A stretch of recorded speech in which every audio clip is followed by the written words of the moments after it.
Welcome friends, Shri BKK PSM BSc કોલેજમાં આપનું સ્વાગત છે. મિત્રો, હું doctor Ronakji Khatri, department of mathematics તરફથી આપને સેમ 5 ક્લાસની અંદર આવકારું છું. તો મિત્રો, સેમિસ્ટર 5ની અંદર કુલ 4 ચોપડી આપણે ભણવાની છે.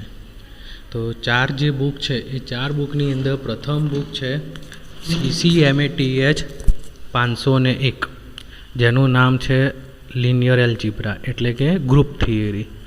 બીજી બુક છે જેનું નામ છે CCMATH 502 મેથેમેટિકલ એનાલિસિસ ભાગ 1.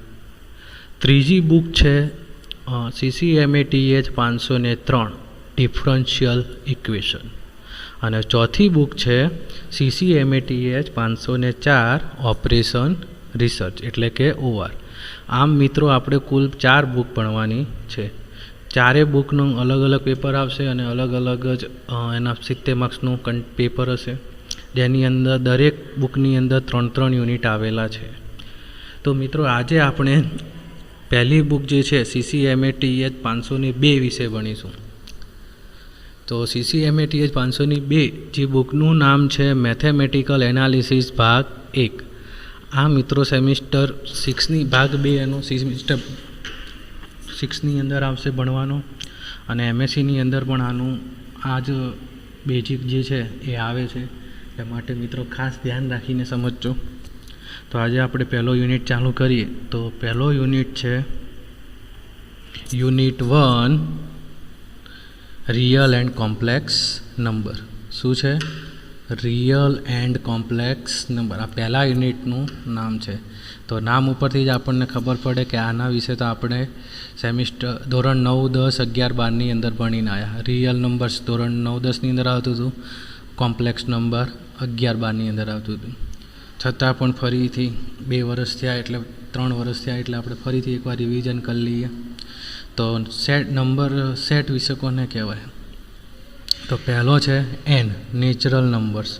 તો નેચરલ નંબર્સ કોને કહેવાય? તો નેચરલ નંબરની અંદર ફક્ત ધન વાસ્તવિક સંખ્યાઓ આવેલી હોય છે. ધન વાસ્તવિક સંખ્યા એટલે 1, 2, 3 અપ ટુ સો ઓન.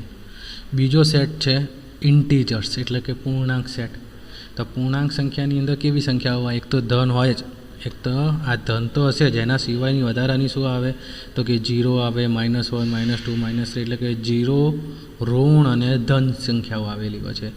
ત્રીજો છે રેશનલ નંબર, Q એટલે કે સમય સંખ્યા, જેની અંદર P/Qનું સ્વરૂપ આવેલું હોય છે. P/Q એટલે કે P belongs to Z and Q belongs to N. આ તો બધી આવેલી જ હોય છે, પણ એના સિવાયની વધારાની શું આવેલી હોય છે? P/Qનું સ્વરૂપ એટલે કે 1/2, 3/2, 5/4 આવી બધી જે સંખ્યાઓ છે જે અપૂર્ણાંક ફોર્મ દર્શાવે, જે પોઈન્ટ પછીની સંખ્યા શાંત હોય, તે બધી રેશનલ નંબર કહેવાય.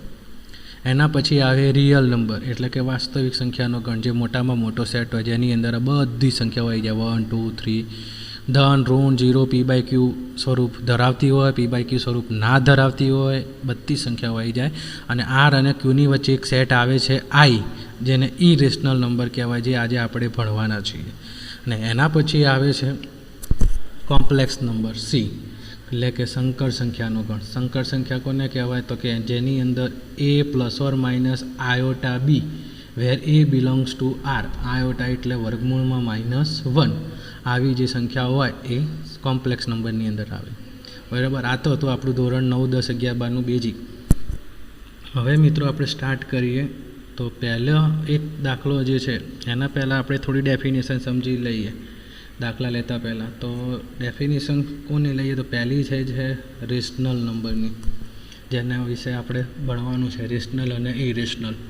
તો રેશનલ નંબર કોને કહેવાય? તો રેશનલ નંબર કોને કહેવાય? તો કે a rational number is of the form P/Q where P belongs to Z and Q belongs to N.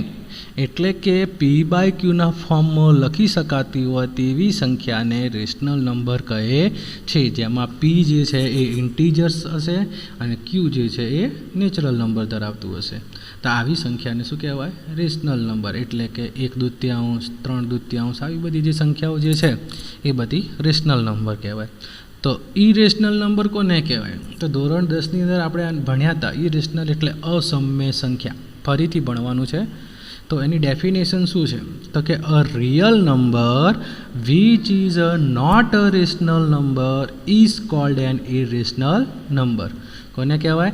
કે a real number which is a not a rational number, એટલે કે રિયલ નંબરમાંથી રેશનલ નંબર કાઢી દઈએ અને જે સંખ્યા વધે એને ઇરેશનલ નંબર કહે છે. કોને કહેવાય છે? રિયલ નંબર એટલે આરમાંથી સમ્ય સંખ્યા એટલે કે p/q વાળું ફોર્મ કાઢી દઈએ તો તેને અસમ્ય સંખ્યા એટલે કે ઇરેશનલ નંબર કહે છે. એટલે કે જે p/qનું ફોર્મ ધરાવતું નથી તેને ઇરેશનલ નંબર કહે છે. તો શું આવશે? ઇરેશનલ નંબરને i વડે દર્શાવવા એટલે i બરાબર r - q. r એટલે રિયલ નંબર, q એટલે rational number. r - q is called irrational number. Okay, તો ડેફિનેશનમાં સમજણ પડી. તો એની અંદર કેવી સંખ્યાઓ આવે? તો પહેલાં આની અંદર તો કે જેનું વર્ગમૂળ શક્ય નથી, જેનું ઘનમૂળ શક્ય નથી, અથવા તો પોઈન્ટ પછીની સંખ્યા અનંત અને આવૃત હોય, જે રિપીટ થતી ના હોય, તેને અસમ્ય સંખ્યા એટલે કે ઇરેશનલ નંબર કહે છે. તો હવે પહેલું એક્ઝામ્પલ લઈએ ઇરેશનલ નંબર સાબિત કરવાનો. બરાબર, તો so that root 2 is an irrational number. સાબિત કરો કે રૂટ 2 વર્ગમૂળમાં 2 એ ઇરેશનલ નંબર છે, એટલે કે અસમ્ય સંખ્યા છે. તો ધોરણ 10ની અંદર સાબિતી આવતી હતી, એની એ જ બેઠી સાબિતી ફરીથી આપણે ભણવાની છે. તો કે વર્ગમૂળમાં 2 ઇરેશનલ નંબર સાબિત કરો. સાબિત આવે ત્યારે આપણે મગજમાં આવી જવું જોઈએ કે હંમેશા ગણિતની અંદર જે બી વસ્તુ સાબિત કરવી હોય તો એનું વિરોધાર્થી સંખ્યા ધારી લેવાની, એટલે કે ઓપોઝિટ સંખ્યા ધારી અને પછી એને કોન્ટ્રાડિક્ટ સાબિત કરી દેવું. શું કરી દેવું? એનું કોન્ટ્રાડિક્ટ, એટલે કે આપણી ધારણા ખોટી છે માટે જે ધાર્યું હતું એ ખોટું છે, તો રકમ એ સાચી છે. બરાબર છે. તો શું કરીશું ફરીથી? તો વર્ગમૂળમાં 2 ઇઝ એ ઇરેશનલ નંબર એવું સાબિત કરવું છે. તો શું કરીશું? તો પહેલાં ધારી લઈએ ઇરેશનલનું ઓપોઝિટ શું થાય? રેશનલ. તો suppose root 2 is a rational number. શું ધારી લીધું? Suppose root 2 is a rational number. તો રેશનલ નંબર તો કેવું ફોર્મ ધરાવતું હશે? p/qનું ફોર્મ. તો root 2 is equal to p/q, where p શું છે? તો કે p belongs to z and q belongs to n and GCD PQ is equal to 1. આ બહુ સરસ વાક્ય છે, આને બહુ ધ્યાનમાં રાખવાનું છે આખા દાખલાની અંદર. તો કે PQ જે ફોર્મ ધરાવતું હોય એમાં એનો GCD 1 હોવો જોઈએ, એટલે કે આ p અને q બંને પરસ્પર અવિભાજ્ય પૂર્ણાંક હોવા જોઈએ. GCD 1 ક્યારે થાય? GCD એટલે ગુસા. GCD એટલે શું થાય? ગુસા. તો ગુસા 1 ક્યારે થાય? જ્યારે p અને q નો બંને અવિભાજ્ય પૂર્ણાંક હોય, એટલે કે p બરાબર 2 લો, q બરાબર 5 લો, તો 2 અને 5નો ગુસા શું થયો? 1. એટલે 2 બી અવિભાજ્ય છે, 5 બી અવિભાજ્ય છે. તો આવી જે અવિભાજ્ય સંખ્યા છે એનો જ GCD 1 થાય. એટલે આપણે p અને q કેવા ધારવાના છે? આવા અવિભાજ્ય પૂર્ણાંકો ધારવાના છે. તો root 2 is equal to p/q. હવે વર્ગ સ્ક્વેર રૂટ દૂર કરીએ તો શું થશે? તો બંને બાજુ સ્ક્વેર લેવા પડશે. તો 2 ઇઝ ઇક્વલ ટુ p² p²ને કરતાં બનાવી દો. તો p² ઇઝ ઇક્વલ ટુ શું મળશે? 2q². હવે આનો મતલબ શું થાય? તો કે p² એ 2ના ગુણાકારના સ્વરૂપમાં છે. p²નું વેલ્યુ કેવી હશે? 2ના ગુણાકારના સ્વરૂપમાં હશે. હવે 2ના ગુણાકારના સ્વરૂપમાં હોય તો એનો મતલબ એવો થયો કે 2 વડે ડિવાઈડ કરી શકાતું હશે. કેવું હશે? 2 વડે ડિવાઈડ કરી શકાતું હશે. તો શું લખી શકાશે? તો કે since 2q² is a divisible by 2. 2q² 2 વડે મલ્ટિપ્લિકેશનમાં છે, q² એટલે 2 વડે ડિવાઈડ કરી શકાય. હવે આ બંને જો આને 2 વડે ડિવાઈડ કરી શકાતું હોય તો એના ઇક્વલ ટુમાં શું છે? p² છે. તો p² પણ 2 વડે ડિવાઇઝેબલ થશે. તો શું મળશે આપણને? તો કે p² is a divisible by 2. p² is a divisible by 2. તો p is a also divisible by 2. તો કઈ રીતે થાય? તો ધોરણ 10ની અંદર પ્રમેય આવતો હતો 1.3. શું કહેવા માગતો હતો પ્રમેય 1.3? કે કોઈ અવિભાજ્ય પૂર્ણાંક p² ને કોઈ અવિભાજ્ય પૂર્ણાંક વડે જો ભાગી શકાતું હોય, શું કહેવાય કે જો p² ને કોઈ અવિભાજ્ય પૂર્ણાંક વડે ભાગી શકાતું હોય તો તે pને પણ અવિભાજ્ય પૂર્ણાંક વડે ભાગી શકાય. આવું ધોરણ 10ની અંદર પ્રમેય આવતો હતો 1.3 કરીને. શું કહેવાય છે? ફરીથી એકવાર, કોઈ p² ને પી સ્ક્વેરને અવિભાજ્ય પૂર્ણાંક જે છે, આ અવિભાજ્ય પૂર્ણાંક આપણે આમાં 2 છે, તો 2 વડે જો ભાગી શકાતું હોય તો તે પીને પણ 2 વડે ભાગી શકાય છે. યાદ રાખજો મિત્રો, આ ખાસ પ્રમાણે નોટ લેવા જેવી છે. તો p square is a divisible by 2, therefore p is a divisible by 2. Equation 1 આપી દો.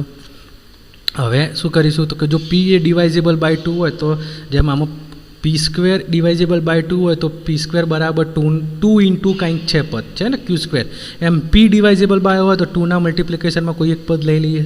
તો શું લઈશું આપણે કે therefore p is equal to 2k. શું લીધું? કેમ કે પી ડિવાઇઝેબલ બાય છે ને 2, એટલે 2 વડે ડિવાઇઝેબલ બાય હોય તો 2ના મલ્ટિપ્લિકેશનમાં કોઈ એક પદ ધારી લઈએ જેને આપણે નામ આપ્યું કે. તો કે કેવો છે તો k belongs to integer z. તો હવે શું કરીશું તો here 2q square is equal to શું મળશે આપણને 2k સ્ક્વેર. કઈ રીતે મળશે તો આગળ જે આપણે છેલ્લે લખ્યું તો p square is equal to 2q square, એની અંદર પી સ્ક્વેરની કિંમત આપણે મૂકી દીધી, એટલે કે 2q square is equal to 2k નો હોલ સ્ક્વેર. તો શું મળશે 2q square is equal to 4k square, 2 નો વર્ગ 4k નો સ્ક્વેર, તો k સ્ક્વેર. હવે 2 ડિવાઇડેડ કરી દઈએ આ બાજુ, એટલે કે મલ્ટિપ્લિકેશનમાં આ બાજુ આવે તો ડિવાઇડેડ થાય, તો q square is equal to 2k square. તો હવે ક્યુ સ્ક્વેર ઇઝ ઇક્વલ ટુ કે સ્ક્વેરનો મતલબ શું થયો કે કે સ્ક્વેરના મલ્ટિપ્લિકેશનમાં 2 છે, એટલે કે 2k square is a divisible by 2. 2k square is a divisible by 2, એટલે કે આ 2k સ્ક્વેર એ 2 વડે વિભાજ્ય છે. તો 2 વડે વિભાજ્ય હોય તો એના બરાબર તો શું આપી દીધું છે ક્યુ સ્ક્વેર. તો q square is a also divisible by 2, એટલે q square is a divisible by 2. તો ફરીથી પ્રમેય 1.3 યાદ કરીએ. શું કહેવા માગતું હતું કે કોઈ ક્યુ સ્ક્વેરને જો અવિભાજ્ય પૂર્ણાંક વડે ભાગી શકાતું હોય તો તે ક્યુને પણ એ અવિભાજ્ય સંખ્યા વડે ભાગી શકાય. તો આપણી પાસે અવિભાજ્ય સંખ્યા 2 છે, એટલે ક્યુ સ્ક્વેરને જો 2 વડે ભાગી શકાતું હોય તો ક્યુને પણ 2 વડે ભાગી શકાશે. સો therefore q is a divisible by 2.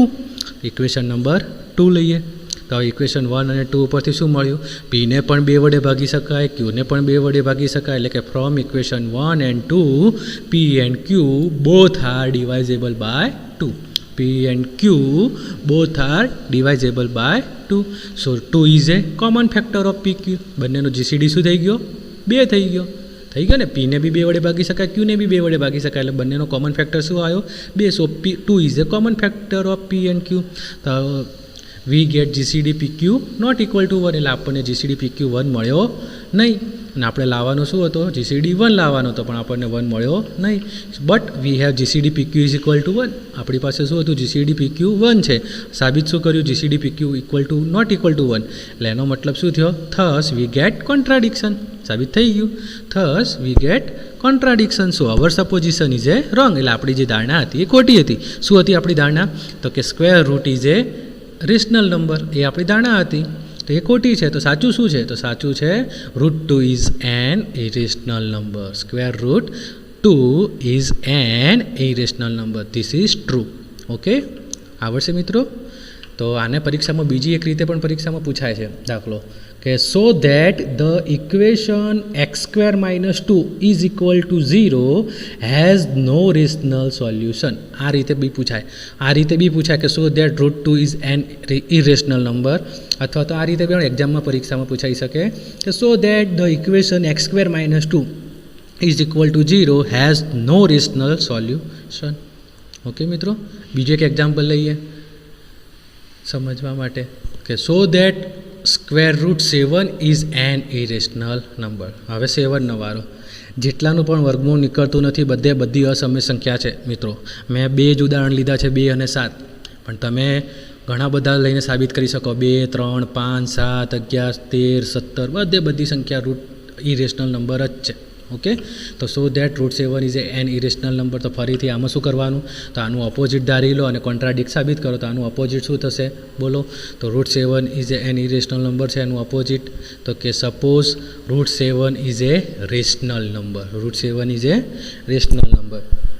હવે રેશનલ નંબર હોય તો એની ડેફિનેશન શું હશે તો કે √7 is equal to P by Q. એટલે કે √7 એ પી બાય ક્યુનું ફોર્મ ધરાવે છે, અને પી બાય ક્યુનું ફોર્મ ધરાવતા હોય તો પી કેવો હશે તો કે p belongs to Z, q કેવો હશે તો કે q belongs to N, and GCD શું થશે તો p q is equal to 1. શું થશે GCD P q is equal to 1. હવે જીસીડી 1 થાય તો બંને બાજુ શું કરીશું, સ્ક્વેર લઈ લઈએ. તો 7 is equal to P square by Q square. તો હવે પી સ્ક્વેરને કરતા બનાવીએ તો 7 ક્યુ સ્ક્વેર. તો ફરીથી શું આવ્યું, ક્યુ સ્ક્વેરના મલ્ટિપ્લિકેશનમાં 7 છે માટે 7 ક્યુ સ્ક્વેરને 7 વડે ભાગી શકાશે. તો શું લખીશું અંગ્રેજીમાં કે since 7 q square is a divisible by 7. 7 q square is a divisible by 7. તો એનો મતલબ શું થયો, તો 7 ક્યુ સ્ક્વેરની ઇક્વલ ટુ શું છે, પી સ્ક્વેર. તો p square is a also divisible by 7. તો ફરીથી પ્રમેય 1.3 યાદ કરો. તો પ્રમેય 1.3 શું કહેતો હતો કે કોઈ પી સ્ક્વેરને અવિભાજ્ય પૂર્ણાંક વડે ભાગી શકાય તો તે પીને પણ અવિભાજ્ય પૂર્ણાંક વડે ભાગી શકાય. તો એનો મતલબ પી પણ 7 વડે ડિવાઇઝેબલ હશે. So p is a divisible by 7. Equation number 1. હવે પી એ ડિવાઇઝેબલ બાય 7 હોય તો 7ના મલ્ટિપ્લિકેશનમાં કોઈક પી ધારી લો તો શું થશે, તો કે p is equal to 7k wear k belongs to Z. તો શું આવશે, કિંમત મૂકી દો. 7 q square is equal to 7k square. P સ્ક્વેરની જગ્યાએ 7k સ્ક્વેર અને 7 ક્યુ સ્ક્વેર તો ઓલરેડી હતા જ આપણી પાસે. તો હવે કૌંસ છૂટા પાડો તો 7 q square is equal to 49k square. 7 મલ્ટિપ્લિકેશનમાં છે, આ બાજુ હવે ડિવાઇડેશનમાં, તો q square is equal to 7k square. આનો મતલબ એવો થયો કે કે સ્ક્વેરના મલ્ટિપ્લિકેશનમાં 7 હોવાથી 7k સ્ક્વેરને 7 વડે ભાગી શકાશે. સો since therefore 7k square is a divisible by 7.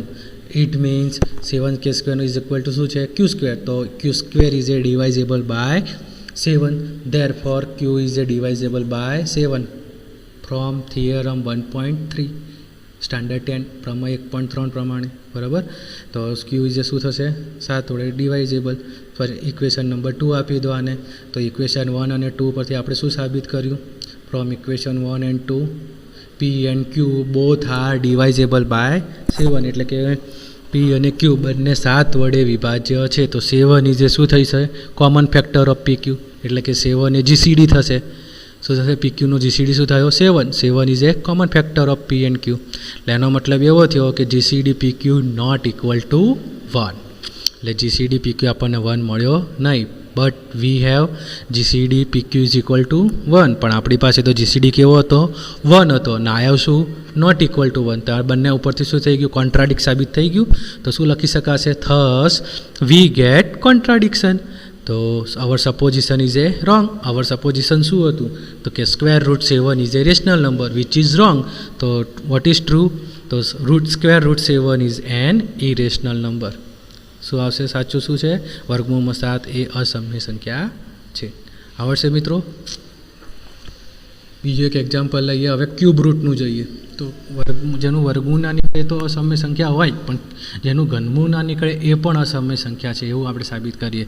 તો કે so that cube root 2 is an irrational number. તો શું કરવાનું, ફરીથી આનું વિરોધાર્થી ધારી લો, ઇરેશનલનું rational. Same to same process જ છે મિત્રો, એટલે ટેન્શન લેવાની જરૂર નથી. જેમ પહેલાંમાં રેશનલ ધારતા હતા એમ આમાં પણ રેશનલ ધારી દેવાનું. એટલે કે cube root 2 is equal to P by Q. Rational number છે ને, તો રેશનલ નંબરને શેના સ્વરૂપમાં લખાય, પી બાય ક્યુ. વેર પી શેમાં હશે, તો ઝેડની અંદર, ક્યુ શેમાં હશે, એનની અંદર, અને જીસીડી શેમાં હશે, તો 1 હશે. જીસીડી શું હશે, પી ક્યુનો 1.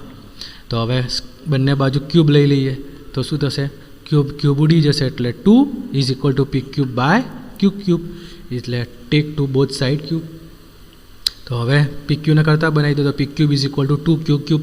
તો હવે 2 ક્યુબનો મતલબ શું થાય કે ક્યુબને 2 વડે ડિવાઇઝેબલ છે. હવે જો આ ડિવાઇઝેબલ હોય તો આના બરાબર આ છે, માટે આ પણ ડિવાઇઝેબલ હશે. ઓકે, તો શું લખીશું, since 2 cube is a divisible by 2 is equal to શું આપેલા, પી ક્યુબ. મતલબ therefore p q is a divisible by 2. તો પ્રમેય 1.3 ઉપરથી શું લખાશે, તો કે p is a divisible by 2. Equation number 1 આપી દો. હવે પી એ 2 વડે ડિવાઈડ હોય તો પી બરાબર શું ધારી લો, કંઈક ધારી લો. શું ધારશો, 2k. તો પી is equal to 2k wear k belongs to Z. હવે પી ઇઝ ઇક્વલ ટુ 2k, તો કિંમત મૂકી દો પહેલાં પી ક્યુબની અંદર. તો પી ક્યુબની અંદર કિંમત મૂકો તો પી ક્યુબ એટલે 2k નો cube is equal to 2q cube. તો 2q cube is equal to શું આવશે, 8k ક્યુબ. ને 8k ક્યુબ એટલે ડિવાઇડેડ કરો 2 વડે તો શું થશે q cube is equal to 4k cube અને 4k ક્યુબને શું લખી શકાય તો કે 2 ઇન્ટુ 2k ક્યુબ લખી શકાય. આવું લખવાનું કારણ શું તો કે 2 વડે મલ્ટીપ્લાય હોવાથી 2 વડે એને ભાગી શકાશે માટે આવું લખ્યું. તો 2 into 2k cube is a divisible by 2. તો હવે આના બરાબર તો શું છે ક્યુ ક્યુબ. તો q cube is a also divisible by 2. હવે ક્યુ ક્યુબ ડિવાઇઝેબલ બાય 2 હોય તો ક્યુ ઇઝ એ ડિવાઇઝેબલ બાય 2 થશે પ્રમેય 1.3 ઉપરથી. તો ફ્રોમ ઇક્વેશન 2 તો હવે ઇક્વેશન 1 અને 2 ઉપરથી શું લખી શકાશે મિત્રો તો કે from equation 1 and 2 p and q both are divisible by 2. p and q both are divisible by 2. Therefore 2 is a common factor of p and q. શું થશે p અને q નો કોમન ફેક્ટર શું આવ્યો 2 એટલે એનો બંનેનો જીસીડી 2 આવ્યો પણ આપણે શું લાવવાનો તો 1. તો આ તો શક્ય નથી એટલે કે GCD pq is not equal to 1. આપણને 2 મળ્યો 1 મળ્યો નહીં but we have GCD pq is equal to 1. There thus we get contradiction એટલે આ ખોટું છે. તો our supposition is a wrong. So what is true તો cube root 2 is an irrational number. આવડશે મિત્રો આવી રીતે ઘણું બધું સાબિત થઈ શકે. ક્યુબ રૂટ 3 ક્યુબ રૂટ 5 પણ ઇરેશનલ છે એવું સાબિત કરી શકાશે. તો આ બધા દાખલા તમે હોમવર્કમાં કરી શકશો કે square root 7 is a irrational તો આપણે સાબિત કર્યું. એવી રીતે square root 5 square root 3 square root 11 cube root 3 cube root 5 cube root 7 is a irrational number. Okay મિત્રો, થેન્ક યુ.